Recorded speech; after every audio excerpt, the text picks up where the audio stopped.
ఎన్నికలకు ముందు ఎన్నో హామీలు ఇచ్చిన కాంగ్రెస్ పార్టీ అధికారంలోకి వచ్చిన తర్వాత హామీల అమల్లో విఫలమైందని రామగుండం మాజీ ఎమ్మెల్యే కోరుకంటి చందర్ విమర్శించారు.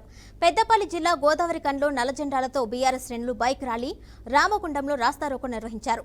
రైతు రుణమాఫీ, పంట నష్ట పరిహారంతో పాటు 500 రూపాయల బోనస్ చెల్లించాలి అని కోరుకంటి చందర్ డిమాండ్ చేశారు.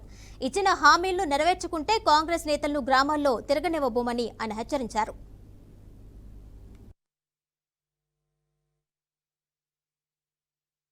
ఎన్నికల ముందు రైతులకు ప్రజలకు అరచేతిలో వైకుంఠం చూపెట్టి ఈరోజు ఎన్నో రకాలైనటువంటి హామీలు ఇచ్చి ఇలా ప్రజలను వంచిస్తూ మోసం చేస్తున్నటువంటి కాంగ్రెస్ ప్రభుత్వం రైతులకు బోనస్గా 500 రూపాయలు ఎన్నికల తర్వాత ఇస్తామని చెప్పేసి మాట ఇచ్చి 90% దొడ్డు వడ్లున్నటువంటి యొక్క తెలంగాణ ప్రాంతంలో సన్నపు వడ్లకు మాత్రమే 500 బోనస్ ఇస్తామని చెప్పేసి మోసం చేయడాన్ని నిరసిస్తూ ఇలా రైతుల పక్షాన బీఆర్ఎస్ పార్టీ ఈ యొక్క ప్రభుత్వాన్ని డిమాండ్ చేస్తూ ఉన్నది.